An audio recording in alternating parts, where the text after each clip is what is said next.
네, 여러분 반갑습니다. 죽음에 이르게 하는 7가지 죄 세미나. 오늘은 식탐 첫 번째 시간입니다. 함께 하게 되어 기쁩니다. 우리 먼저 하나님께 교회를 위한 공동 기도 올려드리고 이 세미나 시작하도록 하겠습니다. 함께 기도하겠습니다. 주님, 하나님의 교회를 위해 주님께 빕니다. 주님의 말씀으로 스스로를 새롭게 할 용기를 교회에 주십시오. 주님이 이끄시려는 길을 묻도록 교회를 도와주십시오. 오로지 주님과 함께 있을 때 우리가 안전합니다. 우리가 하나님의 교회를 신뢰하게 해 주십시오. 삶으로 주님을 증언하는 사람들을 만나게 해 주십시오. 하나님의 교회를 기꺼이 섬기는 사람들을 세워 주십시오. 주님은 언제나 우리와 함께 하기를 바라십니다. 예수님 이름으로 기도합니다. 아멘. 네, 식탐 첫 번째 시간 우리가 함께 하면서 먼저 하나님의 말씀을 같이 읽어보도록 하겠습니다. 신명기 21장 20절부터 21절까지입니다. 그 성읍 장로들에게 말하기를 우리의 이 자식은 완악하고 패역하여 우리 말을 듣지 아니하고 방탕하며 술에 잠긴 자라 하면 그 성읍의 모든 사람들이 그를 돌로 쳐 죽일지니 이같이 내가 너희 중에서 악을 제하라. 그리하면 온 이스라엘이 듣고 두려워하리라. 여기 본문에 보면 여러 가지 이 자식의 완악하고 패역한 모습이 나와 있지만 그 중에 방탕하며 술에 잠긴 자라라는 표현이 눈에 띕니다. 그런 자식은 성읍의 모든 장로들에게 말하고 그러면 성읍의 모든 사람들이 그를 돌로 쳐 죽여라. 그렇게 함으로써 너희 중에서 악을 제하라. 이게 하나님이 신명기를 통해서 이스라엘 백성들에게 주셨던 그런 말씀입니다. 술로 표현된 것, 음식으로 또 표현할 수도 있겠죠. 이 술로 표현된 이런 완악하고 패역한 삶의 모습이 악이라고 성경은 분명하게 규정을 하고 있습니다. 여러분에게 도철 그림을 좀 보여드리면서 세미나의 의미를 한번 살펴보려고 합니다. 여기 그림에 나오는 이 도철은 중국 신화에 나오는 전설의 동물입니다. 몸은 소나 양으로 되어 있고 뿔은 굽어 있고 이빨은 호랑이 이빨을 하고 있고 또 사람의 얼굴과 손톱을 하고 있다. 이렇게 이야기가 되기에 그림으로 그려서 표현을 한다면 저 왼편에 나오는 그런 그림과 같을 것입니다. 용의 자식으로 태어나서 아주 야만적인 성격의 엄청난 식욕의 소유자가 이 도철입니다. 그래서 도철은 무엇이든 먹어치우는 그런 상징이 되어 버렸습니다. 재물이나 음식 따위에 욕심이 많은 것을 표현할 때 이 도철을 그리는 것이죠. 그래서 사람들은 솥을 만들 때 이 도철의 문양을 오른편에 있는 그림처럼 저렇게 새겨 넣게 된 것이죠. 이 도철을 꺾어야 되는 것입니다. 인간의 우리의 삶 속에서 도철을 꺾는 것이 관건이라는 것이죠. 재물이나 음식 따위에 욕심을 부리는 그런 마음을 꺾어서 평안하게 하는 것이 우리 삶의 목표이고 또 신앙생활의 목표이기도 합니다. 이 식탐이라는 것은 먹고 마시는 것에 절제가 없이 즐기는 것을 이야기합니다. 식탐은 먹고 마시는 것과 관련이 되어 있기 때문에 내 몸에 가장 가까운 적인 것이죠. 그런데 사람들은 보통 이 식탐에 빠질 때 이 거짓으로 느끼는 배고픔, 거짓으로 느끼는 그런 목마름에 빠져서 식탐을 하게 됩니다. 실제로 배고픈 것이 아니라 그냥 거짓으로 만들어낸 배고픔과 거짓으로 만들어낸 허기짐, 목마름 이런 것들이 있다라는 것이죠. 그래서 거기에 빠지다 보면 많이 먹게 되고 많이 마시게 되고 과도하게 이 먹고 마시는 것을 탐닉하게 됩니다. 이것은 극단적인 지나친 이기심이 표현이 돼서 나타나는 것이 바로 이 식탐이라는 것을 통해서 나타나는 거죠. 그래서 식탐이라고 할 때 그냥 단순하게 먹는 것을 탐한다 이렇게 단순하게 이해하기보다는 좀 더 포괄적인 개념으로 지나친 이기적인 욕심, 탐심 이런 것들을 다 포함하는 그런 개념으로 이해하면서 성경에서 이 식탐을 이런 탐심을 어떻게 이야기하고 있는지 우리가 잘 배우고 또 극복하는 방법도 배워서 우리의 신앙 성장에 도움이 되었으면 합니다. 먼저 식탐이 무엇과 같은가 이 한시로 표현된 것을 보면서 식탐의 이미지를 한번 그려보시면 어떨까요? 식탐은 무엇과 같은가? 식탐의 죄악은 무엇과 같나? 큰 바다가 뭇 강물을 삼킴이라네.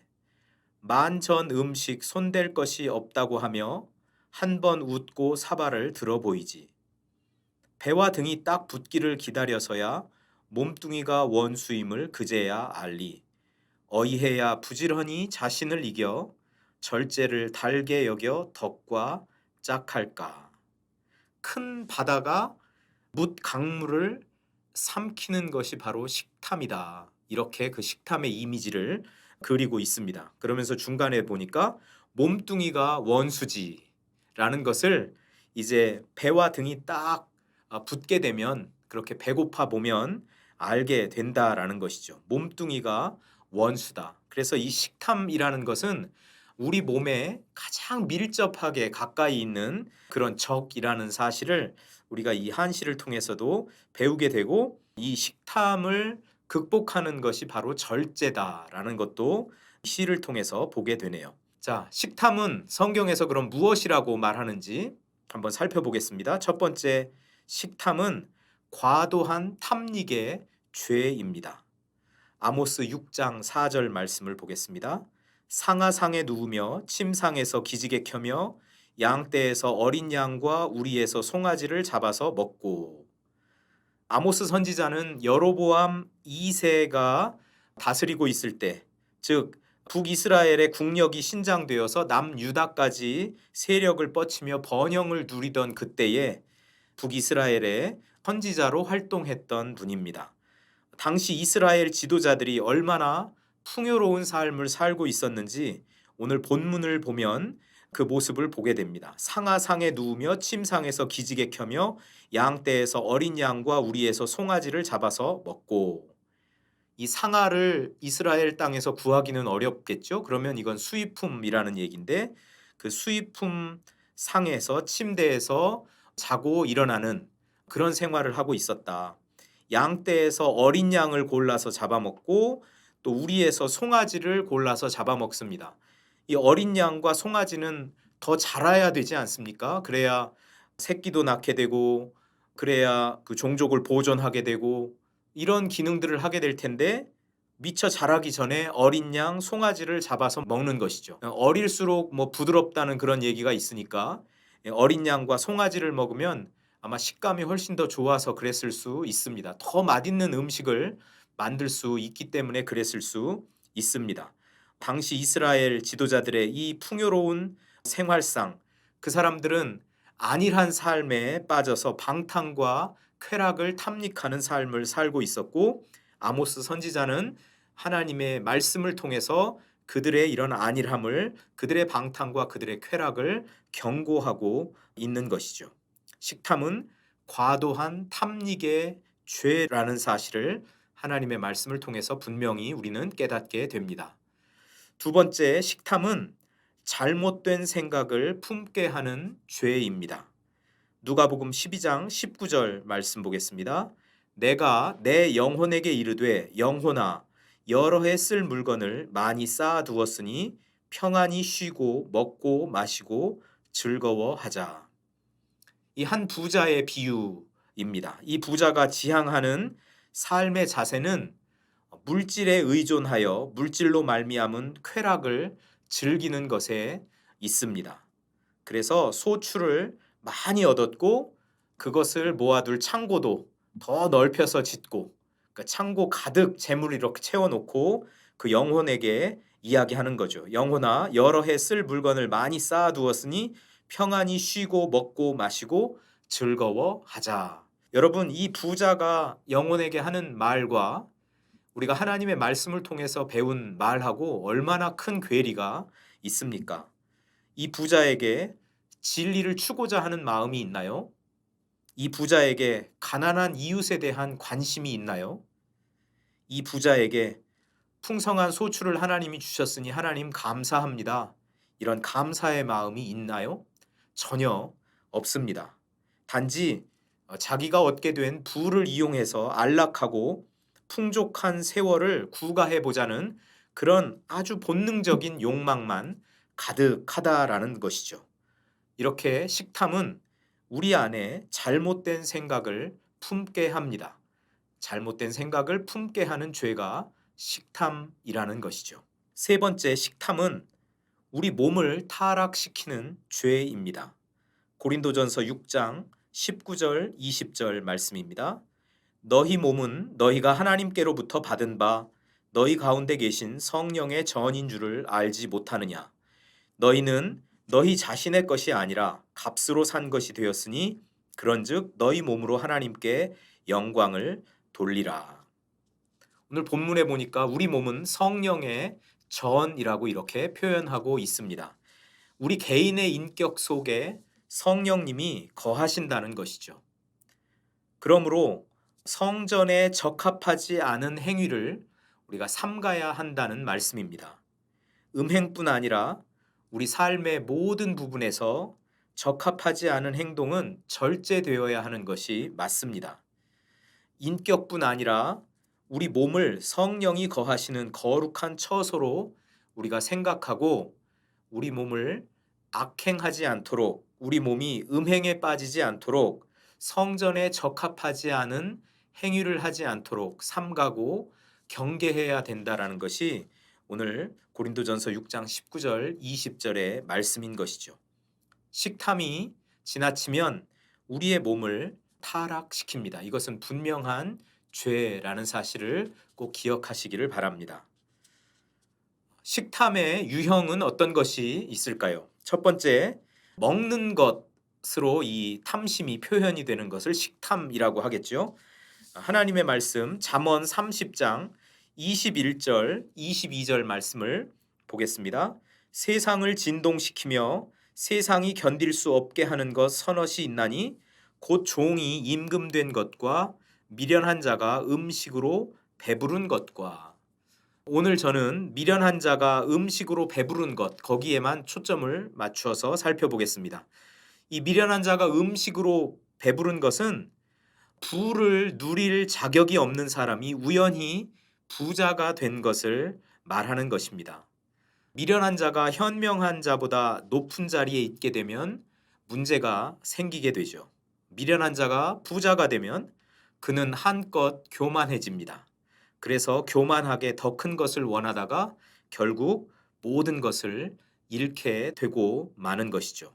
미련한 자를 현명한 자의 위에 두는 일을 금해야 합니다. 이것은 여러분이 다니고 있는 회사에서 또는 섬기고 있는 공동체, 교회 안에서도 많이 일어나는 그런 일들입니다. 직분자를 뽑을 때 우리가 현명한 사람들을 뽑아야 되죠. 현명하지 못한 사람들을 뽑아놨을 때 그 공동체가 얼마나 위태롭게 되는지를 우리는 생생하게 경험하고 있습니다. 여러분, 회사에서도 그렇죠. 회사에 미련한 사람이 높은 직위에 올라가게 되면 그 밑에 있는 부하 직원들이 너무나 괴롭습니다. 상식적이지도 않고 말도 통하지 않고 그러다 보면 이 회사 안에 큰 문제가 발생하게 되는 그런 이치입니다. 부를 누릴 만한 자격이 없는 사람이 우연히 부자가 되면 참 위험하다라는 것이죠. 그러면 견딜 수 없는 이런 고통이 삶 가운데 찾아오게 된다라는 것입니다. 먹는 것을 통해서 이 식탐의 그런 유형이 생기게 되고요. 두 번째는 마시는 것에 유형이 있습니다. 잠언 20장 1절입니다. 포도주는 거만하게 하는 것이요 독주는 떠들게 하는 것이라. 이에 미혹되는 자마다 지혜가 없느니라. 술에 취하면 여러분 어떻습니까? 술에 취하면 전에는 없던 용기가 생긴다고 하는 사람들도 있지 않습니까?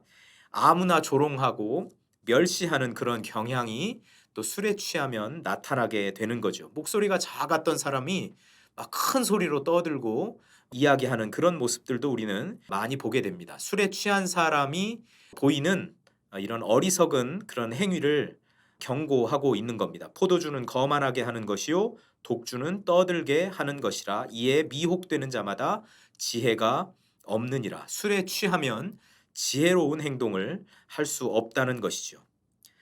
자, 식탐의 유형에 죄짓기가 있습니다. 그냥 단지 먹고 마시는 것만 이 식탐의 유형에 포함되는 것이 아니라 식탐을 이기적인 그런 욕망이 극대화되는 것, 과도하게 표현되는 것, 그렇게 좀 더 포괄적인 의미로 우리가 이해한다면 죄짓기도 식탐의 유형이라는 사실입니다. 누가복음 15장 14절 말씀입니다. 다 없앤 후 그 나라에 크게 흉년이 들어 그가 비로소 궁핍한지라. 방탕한 아들 탕자에 대한 이야기죠. 그가 아버지의 유산을 미리 받아서 가지고 나갔는데 가진 것을 다 허비했습니다. 거기에 설상가상으로 기근이 겹치면서 그의 삶에 큰 어려움이 몰려왔습니다. 그동안은 온갖 즐거움과 자유를 누리면서 가지고 있는 것들을 막 쓰면서 살았는데 이제 다 허비하고 재산을 다 허비하고 또 기근이 겹침으로써 그가 비로소 궁핍함을 느끼게 되었다라는 것이죠. 이렇게 이런 방탕하고 죄를 짓는 것, 그것도 이 식탐의 유형에 해당합니다. 자, 식탐은 어디에서 나오는가? 첫 번째, 식탐은 교만에서 나옵니다. 다니엘서 5장에 보면 거기 벨사살 왕이 나옵니다. 이 벨사살 왕은 귀족 1000명을 위해서 잔치를 벌이고 있습니다. 이 귀족들 앞에서 벨사살 왕이 술을 마시다가 불현듯 이런 생각이 들었어요. 아버지 느부갓네살께서 예루살렘 성전에서 탈취해 온 은과 금 그릇으로 술을 마시면 좋겠다. 이런 생각이 들은 거죠. 그래서 명령을 내립니다. 금, 은 그릇을 가져와라. 그래서 이 금, 은 그릇으로 자기가 초대한 귀족들과 술을 마시고 금, 은, 구리, 쇠, 나무, 돌로 만든 신들을 찬양하는 일이 생깁니다. 그때 하나님께서 계시를 또 보여주셨고 그 계시에 따르면 이제 벨사살 왕의 그 왕위가 곧 끝나게 될 것이다 라는 것을 다니엘을 통해서 이렇게 예언하게 되는 것이 이 다니엘서 5장의 이야기입니다. 이 벨사살 왕이 혼자 술을 마시다가 갑자기 떠오른 그 생각, 왜 이런 생각이 떠올랐을까요? 참 궁금하지 않습니까? 그 안에 자기가 가진 교만함이 있었기 때문입니다. 내가 지금 이렇게 대단한 사람이야. 지금 귀족 1000명하고 잔치를 벌이고 있는 거예요. 저 많은 사람들 앞에 자기의 위용을 드러내고 싶은 그런 마음이 있었겠죠. 그의 교만함이 결국은 예루살렘 성전에서 탈취해온 금, 은 그릇을 꺼내오게 해서 거기에 술을 따라 마시게 되는 이런 일을 범하게 되었다라는 겁니다. 식탐은 교만에서 나옵니다. 두 번째, 식탐은 탐욕에서 나옵니다. 사도행전 5장 말씀을 우리가 보면 거기 아나니아와 삽비라 부부 이야기가 나옵니다. 사도행전 4장에서 바나바라는 인물이 자기 밭을 팔아 헌금하는 일이 생겼습니다. 아마 이것이 그 당시 예루살렘에 있는 초대교회 공동체 안에는 큰 영향력을 끼쳤던 것 같습니다. 선한 영향력을 끼쳤던 것 같습니다. 오늘 본문에 나오는 아나니아와 삽비라도 바나바처럼 하고 싶은 마음이 분명히 있었던 것이죠. 그래서 이 부부도 그 자기의 소유를 팔아서 헌금을 하고 싶었는데 앞불사 이 아나니아가 그만 소유를 판 금액 중에 얼마를 감추고 나머지 얼마를 헌금을 하게 되는 일이 생깁니다. 근데 성경을 자세히 읽어보면 그 부인인 삽비라도 이 일을 알고 있었다. 삽비라가 아나니아를 말리지를 않았죠. 그 삽비라는 동조하고 있는 겁니다. 아나니아가 하고 있는 그 행위에 삽비라도 동의하고 있었다. 부부는 똑같았다라는 것이죠. 자, 이 아나니아와 삽비라가 얼마를 감추고 얼마만 헌금했을 때 제자들이 그것을 간파하고 성령을 속인 죄로 결국 아나니아와 삽비라는 죽게 됩니다. 거짓말로 사람을 속일 수는 있어도 우리 하나님을 속일 수는 없다라는 것이죠. 무엇이 이 아나니아와 이 삽비라가 이렇게 비참한 죽음을 맞이하게 했을까요? 그것은 아나니아와 삽비라의 마음 가운데 있는 탐욕이었습니다. 탐욕에서 이런 탐심이 나오게 되는 것이죠. 식탐은 탐욕에서 나옵니다. 세 번째, 식탐은 탐심에서 나옵니다. 열왕기상 21장 아합 왕의 경우가 그렇습니다. 죽음에 이르게 하는 7가지 세미나를 하면서 단골로 등장하는 인물이 이 아합 왕이 아닐까 생각합니다. 자기 궁 가까이에 있는 나봇의 포도원을 탐내게 되고 결국 나봇을 모함해서 죽이게 되는 아합 왕의 모습을 보면서 이 탐심에서 식탐도 나온다. 탐심에서 욕심도 나온다. 이런 것들을 우리가 이해할 수 있게 됩니다. 오늘 간단하게 이 식탐의 정의, 그리고 식탐의 유형, 그리고 식탐이 어디에서 나오는지를 살펴보았습니다. 식탐이 죄라는 것을 분명하게 인식하고 우리가 이 식탐의 죄에 빠지지 않도록 우리 마음속에서 일어나는 교만과 탐욕과 이 탐심의 유혹에 빠지지 않도록 우리 스스로를 경계하고 절제하는 그런 귀한 분들 다 되실 수 있기를 축복합니다. 기도하겠습니다. 하나님, 저희는 무엇을 먹을까 무엇을 마실까 근심하며 먹고 마시는 일에 절제 없이 살았습니다. 더 많이 먹어서 배고픔을 해소하려고 했고 더 많이 마셔서 갈증을 없애려고 했지만 저희의 욕심을 줄이는 것이 비결인지 몰랐습니다. 어리석은 저희를 용서하여 주시고 불쌍히 여겨 주옵소서. 이제부터는 저희 삶에서 먹고 마시는 일에 절제의 덕을 실천하여 거룩한 성전인 저희 몸이 하나님의 영광을 위해 사용되도록 지켜 주옵소서. 예수님 이름으로 기도합니다. 아멘. 함께 찬양하겠습니다. 오직 주의 사랑에 매여.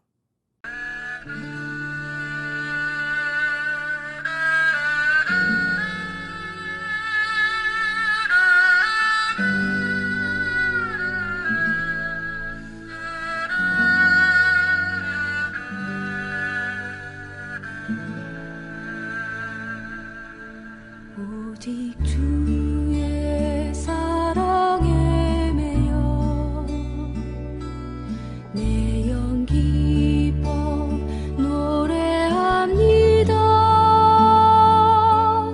이 소망의 언덕 기쁨의 땅에서 주께 사랑 드립니다. 오직 주의 임재 안에 갇혀 내 영 기뻐 찬양합니다. 이 소명의 언덕 거룩한 땅에서 주께 경배드립니다. 주께서 주신 모든 은혜 나는 말할 수 없네. 내 영혼 즐거이 주 따르렵니다. 주께 내 삶 드립니다.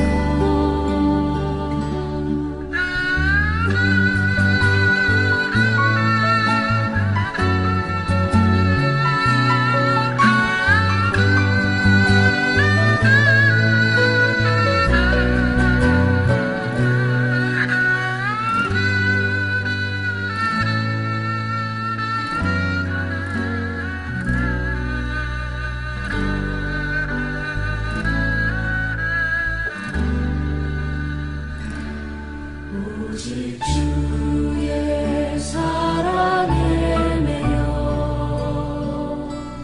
내 영 기뻐 노래합니다. 이 소망의 언덕 기쁨의 땅에서